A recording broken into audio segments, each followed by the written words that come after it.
Hi everyone, it's time for the big one. So far this channel has focused on the individual levels in Quake and their various histories.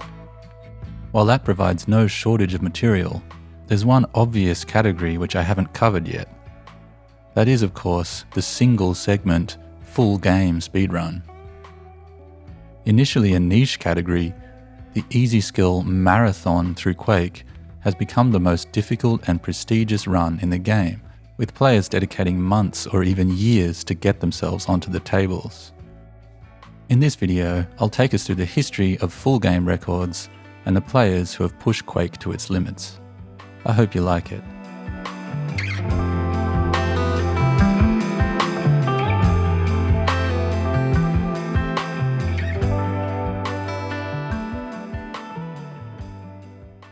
Unlike other FPS speedruns, Quake's full game records aren't real-time attack. There's no saving, no restarting, and if you die, the run is over. The very first Quake records were more or less focused on survival. Runners would take their time to clear out enemies, using very conservative strategies and generally just trying to make it through the game alive. The first marathon Quake runs date back to 1999. And throughout that year we saw several submissions and very large improvements as players began to discover new strategies and skips. In particular, these early players quickly realized that actual combat should be the lowest priority. The best monsters were the ones you could ignore completely. By the end of '99, Marlo Galinsky held the record with a time of 18 minutes and 15 seconds. Marlo was one of the most active Quake runners back in the late 90s, submitting hundreds of runs across various categories. With his run, we started to get a glimpse of what the future could hold for Quake speedrunning. It contained many core tricks and skips which are still used today, even if their execution has radically changed.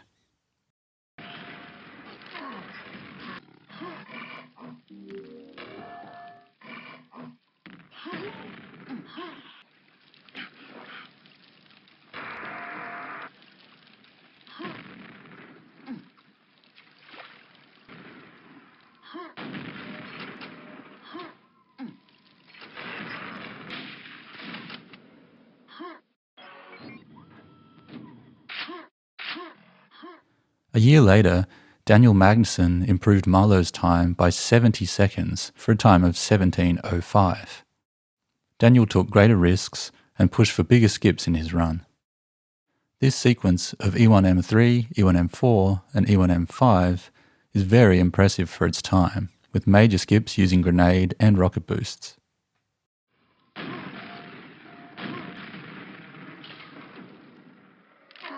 Quake's 4 episodes can be played through in any order. Speedrunners will start with the most difficult episode in order to maximize their attempts of the hardest tricks. The interesting thing is that the difficulty of each episode has changed over time as runners added increasingly risky strategies to individual levels. In the early days, most players would start with episode 3. This slope jump in E3M1 was notoriously difficult, and players would need a lot of restarts just to get their run going past the very first level. E3M2 then has this tricky grenade jump to sail over an invisible trigger, and E3M3 has always been a notoriously cramped level where the random monster behaviour can bring runs to a grinding halt. Daniel was saving episode 4 for last, and playing quite conservatively through these large sprawling levels. But around the same time as his run, huge skips were being discovered, both through competition for the game's individual level runs, and through the creation and release of the early Quake Done Quick projects, collaborative, segmented runs through the full game. Players knew that if you were willing to take enough risks, then there was a huge amount of time to be saved in a marathon run by including some of these extremely difficult new skips. It took some time, but eventually, one player stepped up to the challenge.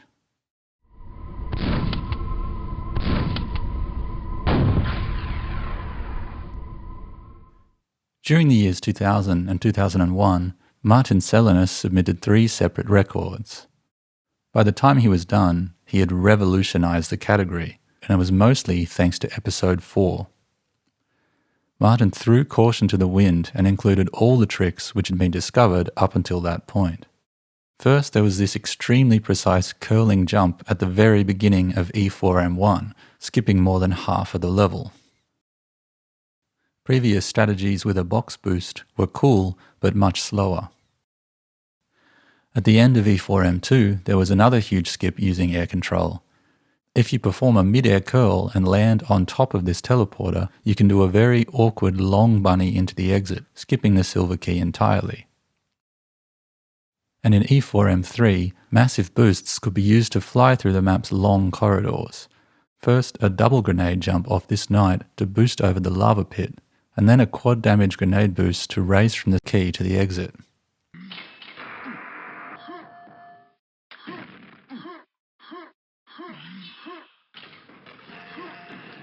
Controlling these kinds of boosts is still a challenge, even for today's best players. Martin added all of these skips to his 14-minute marathon run, absolutely crushing the previous demos. And he still wasn't even finished with episode 4. In E4M4, he added this tricky boost off a fiend at the start of the level. And in E4M6, he realized that he could take a detour to grab the rocket launcher, opening up a ton of extra rocket boosts through E4M7.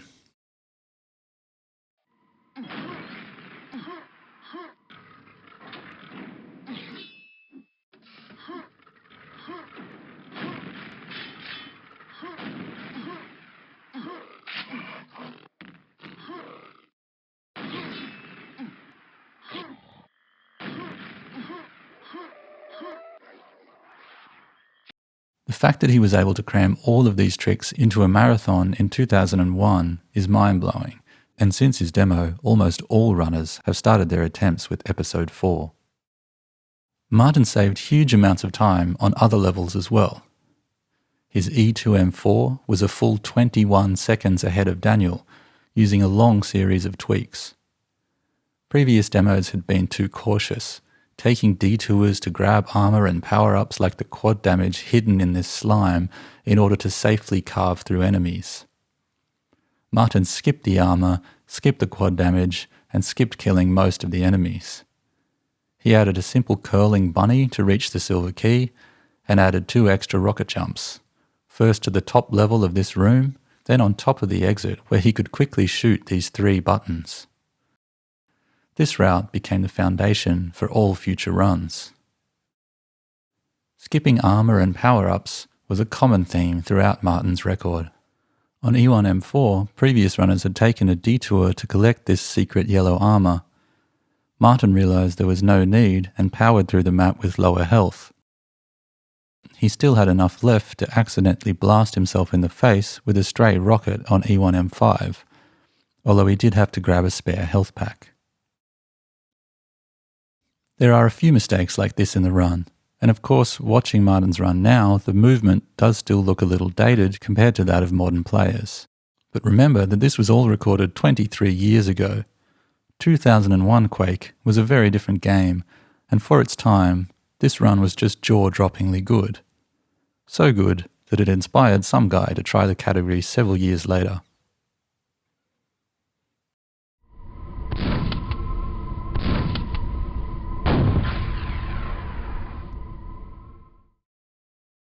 In 2005, I improved Martin's run by 16 seconds for a time of 13:46. This run wasn't the kind of radical improvement that Martin's was. I simply copied all of his tricks and added a few small improvements. The biggest addition was probably this grenade jump out of the water on E3M4, saving a good chunk of time. The remaining improvements were just small tweaks. I didn't seem to like waiting for bridges, so I skipped a few. On E2M3, I skipped pushing this button to extend a bridge and instead bunnied over the gap.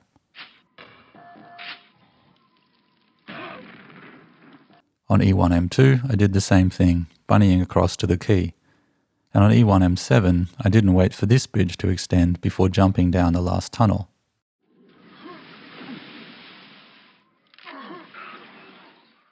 I was always fairly confident with the grenade launcher, so on E1M3 I went for some style points with this early grenade placement. Other runs took a lot of care lining up this boost, but I went for a more reckless approach. My run remained the record for 8 years until 2013. This might seem more impressive than it really is. The Quake scene was barely active in the late 2000s, so while it was a good run, I don't think my record stuck around for so long because it was especially hard to beat. There simply weren't any players attempting to break it. Runners had moved on to other games or stopped speedrunning entirely. STA, once a thriving hub of regular demo submissions, was dormant, and future projects from the Quake Done Quick team had been put on hold indefinitely. While some runners stayed in touch, we could all recognize that the golden age of Quake was over. What we didn't realize was that after years of silence, around the world, something was stirring. New, young, hungry players were discovering Quake, and a revolution was about to begin.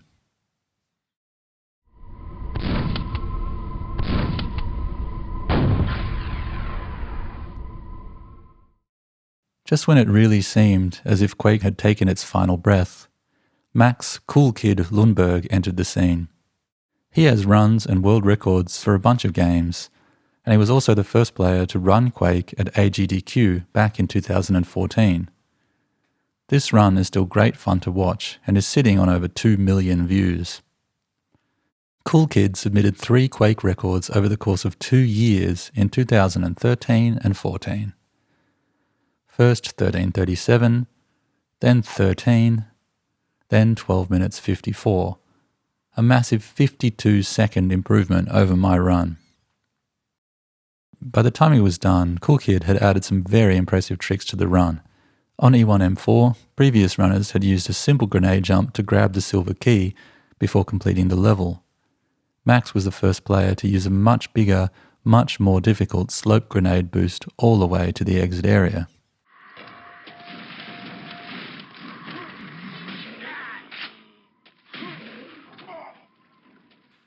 On E1M5, other runners had always taken a detour to the rocket launcher at the beginning of the run.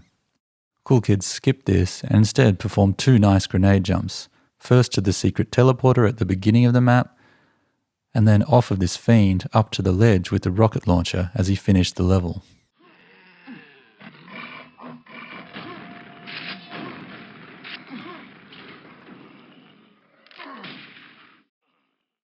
On E3M3, he used this very slick fast grenade placement at the beginning, and on E4M5, he was the first player to use this slope to keep speed from a grenade boost all the way to the end of the map.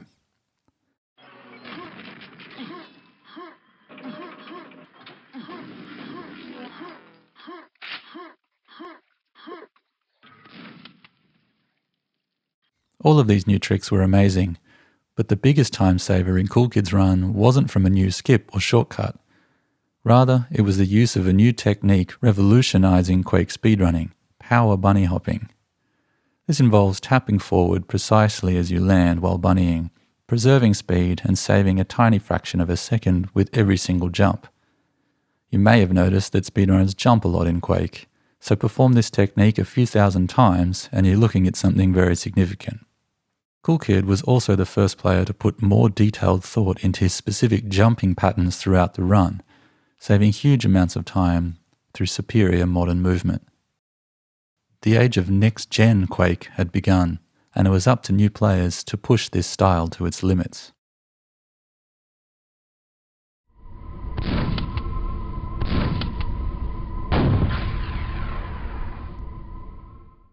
After Cool Kid, the next player to tackle the category was Tony Cookie Hanninen, and he also submitted 3 different records over about a year. Now the improvements were getting smaller. First 5 seconds, then another 7, then a further 16 for a final time of 12 minutes 26. Again, movement was a bigger factor than new tricks or strategies.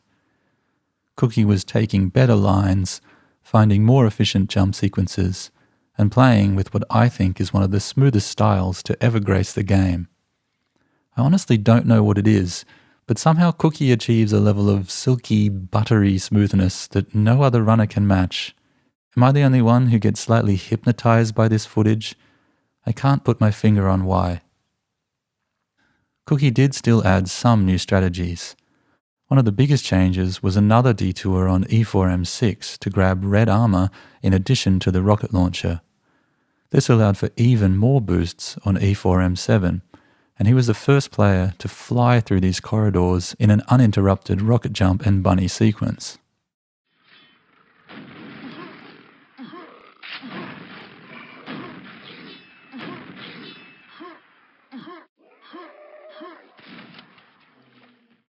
He also made a major improvement to E2M5. Previous runs would take a detour to the red armor before boosting to the top floor.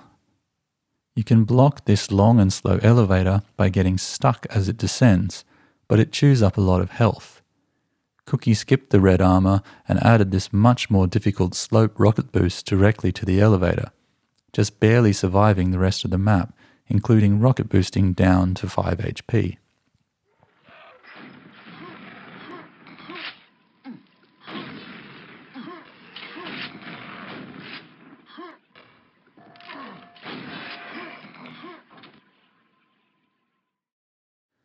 He also added one of the most agonizingly frustrating tricks in the game, the E1M3 zombie lure. If this zombie crawls into the right position, it can block these closing bars, skipping a long elevator sequence. But there is heavy RNG involved in getting the zombie to cooperate. Sometimes it can take a few seconds, other times it can take 20 and stop a run dead in its tracks. Cookie took the risk and was rewarded, adding another huge element of luck to the run for all future competitors.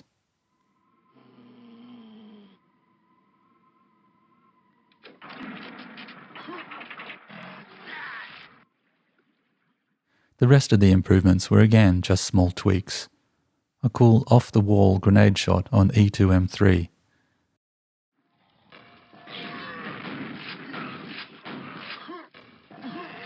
A faster direct grenade jump off a zombie on E3M2.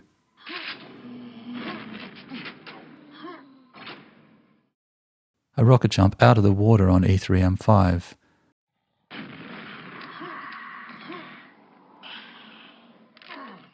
And a rocket jump off an ogre on E3M4.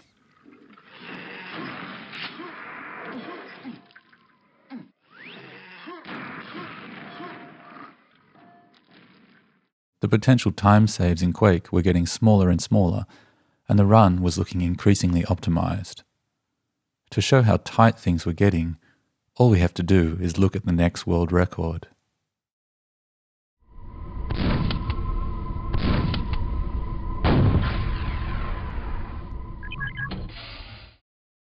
You have to feel a bit sorry for Cookie. After working so hard on his run, Elgu came around the corner with a single-second improvement just a few short months later. Interestingly enough, the runs weren't as identical as their times would suggest. One key difference was that Elgu defied convention and chose what I think is a bizarre episode order: 2, 1, 4, and then 3. Having to perform the crazy series of tricks in episode 4 in the middle of a run takes nerves of steel, but Elgu pulled it off, the only player not to start with that episode since Daniel's run all the way back in 2000. On E2M6, Elgu took a long detour while waiting for the slow elevator, grabbing the lightning gun to kill the final Vor a tiny bit faster. It was a lot of effort to save a couple of seconds at most, but it's a perfect example of the kinds of strategies which were starting to be necessary to squeeze any more time out of the record. I can imagine Cookie might have felt a little deflated to lose a world record so quickly by just one measly second. But fair is fair. Elgu's was an incredible run, and it stood for more than a year at a time where Quake was taking off again in popularity. Elgu was on top for now, but shortly after his run, we started to see the rise of one of the greatest players the game has ever seen.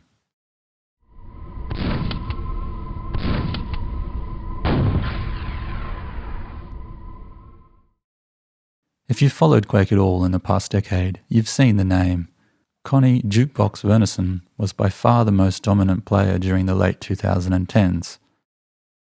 Responsible for some of the most iconic runs in the game, including that 19-second run on E1M1, Jukebox arguably revolutionized Quake speedrunning more than any single player in history. It wasn't just his style or skills, it was his mindset. If it could be done, it had to be done, no matter how hard or improbable something was. This attitude led him to crush countless individual records on the original maps, expansion packs, and custom levels, a streak of record-breaking the game hadn't witnessed for more than a decade, and which no one saw coming. When he applied his relentless pursuit of perfection to the full game marathon, the end result after multiple records was a demo that yet again turned the category on its head. Jukebox's 11-minute, 47-second run, recorded in 2019, is in my opinion the greatest Quake demo ever made. Before this, improvements to the category were getting smaller and smaller, but just when things seemed to be taking their final form in terms of strategy and execution, Connie found another 38 seconds to save over Elgu's run. How did he do it? By adding every single possible trick in the book, regardless of how difficult it was, and regardless how little time it actually saved. Risk versus reward be damned. If a trick was 10 times harder but saved 1 second, it went in the run. If it could be done, it had to be done. Let's sit back and watch just some of the insane strategies Jukebox added to the run.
These are just some of the tweaks Jukebox used, which each might have only saved a fraction of a second, but nevertheless required incredible skill and a very healthy dose of luck to pull off.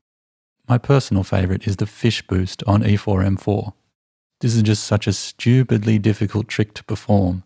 You have to keep the right speed and angle before shooting an incredibly precise grenade shot into the water at an enemy with a notoriously weird and unreliable hitbox. And he does all this to save at most a couple of seconds. No one before or since Jukebox has attempted this trick in their runs, because it's just too much of a risk for such a small time save. Another favourite is on E4M7, where we saw the debut of an insane sequence of rocket jumps. Juke keeps speed all the way through these narrow corridors before grabbing the quad, hitting a ridiculously tight shot at this underwater button, and blasting toward the exit with several more quad damage rocket jumps. This kind of gameplay had just never been seen in a marathon before.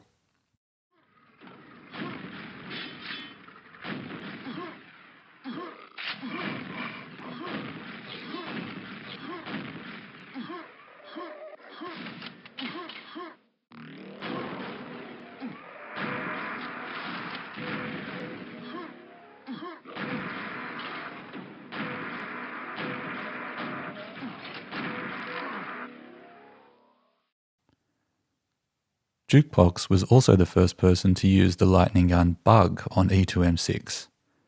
Elgu had used this weapon to kill the final four directly, but Jukebox took advantage of its flawed coding to hit the enemy from all the way across the map, saving an additional couple of seconds. All in all, Jukebox set the bar for the future of Quake speedrunning, and even now, no one has come up with any kind of major improvement to his strategies.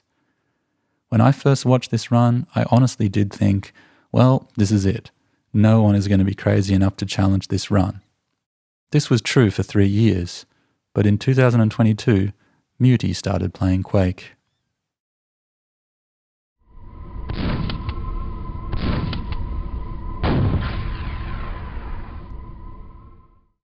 If you follow Half-Life speedrunning at all, you'll know that Muty has been pushing the game to its absolute limits for years, and just recently took back his world record. He has runs of just about every category and expansion, along with other FPS games like Blood, Counter-Strike, and Exodus from the Earth. Muty seems to effortlessly master any game he touches, so when he turned his hand to Quake, it took almost no time at all for him to become one of the best players in the world. I've already covered his incredible runs on E4M2 and E2M3 on this channel, but that's just scratching the surface of his history with Quake. In late 2022, Muty started work on the full game record, streaming several hours a day. Having seen what it would take to beat Jukebox, he began by working on each episode individually, and in the process managed to get single episode records for both episodes 2 and 3. After this, he started grinding full game attempts. If he was going to get the record, it'd be almost exclusively due to better execution. Stop and consider this for a moment. The run has now become so optimized that in a 12-minute run, the biggest improvements we have found in several years save less than a single second. There really are only a handful of games out there which have reached this level of optimization. After more than a month of grinding and streaming for hours every day, Muty finally achieved a time of 11 minutes and 42 seconds, 5 seconds faster than Jukebox's revolutionary run. This is a masterclass in movement and execution, as well as a show of stamina and patience with a run that can be so brutally random. I've focused mostly on the tricks and improvements made by players, but it's worth reiterating just how much of a role luck plays in this run. There are countless ways in which attempts can randomly end, and almost all of them come down to the game's monsters. They can run around, fire stray projectiles, block your path, move when you need them to stay still when you need them to move, and just generally be a colossal pain. You might get through 20 levels perfectly, only for the run to be killed by a stray ogre grenade, or a wildly jumping fiend, or by that absolute of a zombie on E1M3. To get a run like Muty's, you have to keep your cool, play flawlessly, and win the RNG lottery. Here's just one example which became known as Muty's Spawn Saga.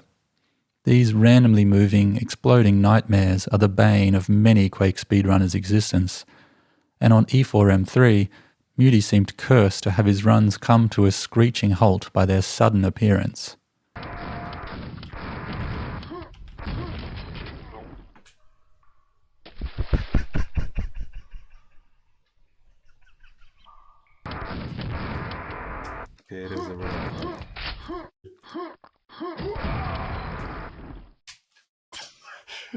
Why am I getting spawned again?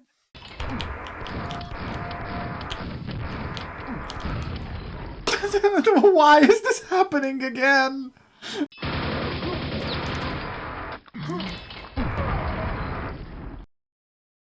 This is just one monster on one level, but every single map in the game has multiple random elements like this which can force a restart if something goes wrong. At this point, we had to start asking ourselves, would anyone really still try to improve this record? Who would want to torture themselves just to squeeze out another second or two from a run this long, this difficult, this unpredictable?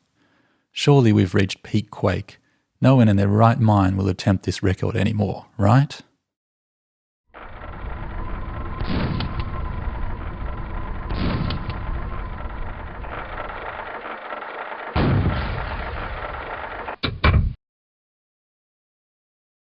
There's always someone crazy enough. Clouder, like Muty, was brand new to Quake when he started looking at the full game record. And like Muty, he had a history of records in other FPS games. Before he turned his hand to Quake, he had already achieved world records in Blood, Dusk, and Quake 2. It only took him 3 months to learn Quake 2 from scratch and take the world record, which is a mind-boggling achievement. After that, it was only logical to turn to Quake 1 and see where it all began. Clouder quickly realised that he would also need to spend some time practicing the individual episodes. And like Muty, Clouder got unbelievably good at the game in an unbelievably short space of time. You're probably getting sick of hearing me talk about having my mind blown, but I just don't know how else to describe the speed at which these guys ascended to the top level of Quake. Some of us old school runners have been playing this game on and off for 20 years and can't ever hope to match the level that Muty and Clouder reached in the space of just a few months. Clouder was playing as well as anyone else in the game, but that still didn't mean that getting the record was inevitable. With Muty's record, we had run out of even the smallest tweaks to strategy. There was nothing left but execution. A slightly faster bunny here, a better angle there. Maybe a monster will move out of the way a fraction of a second faster, or maybe you'll get a lucky boost somewhere. Clouder was even desperate enough to add FPS exits to his run. This is a glitchy strategy where an exit trigger can be hit about 1/10 of a second faster than normal by lowering the game's frame rate at a very precise moment. It's unreliable and it can cost time if done incorrectly. But if on balance you hit the trick more often than not across 26 exits, it might just give you a slight advantage. Clouder spent 9 months working on this record and nothing else. No individual level runs, no fun casual play on custom maps, no silly co-op sessions with other runners. About 8 months in, he was practicing single episodes and managed to shave a single second from Muty's record on episode 3, getting his first ever official Quake record. And finally, after countless hours of practicing, grinding and streaming, on the 12th of September 2023, Clouder hit this record run.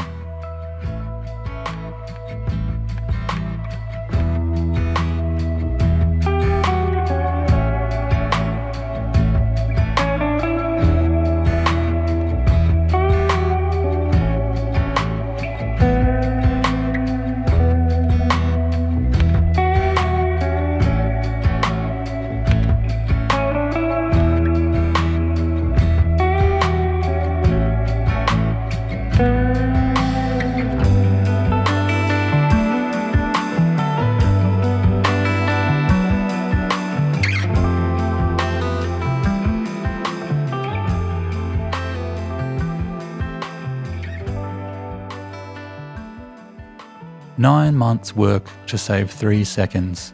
That's where we're at with Quake in 2024. Things have come a long way since just surviving each level was enough to get you the record. Clouder's run is 11 minutes and 39 seconds of the best Quake gameplay ever recorded, combined with all the right luck needed to get through the game in one piece. I'm genuinely curious about the future of this category. Right now, there are only a few people on Earth with the skills to achieve this kind of time. A new Muty or Clouder could come around the corner any day, or maybe it'll be years before someone has the grit and determination to take on a record this optimized. For now, we can enjoy the product of 25 years of work from countless players who kept pushing the boundaries of what was possible in Quake. Thanks for listening, and see you later.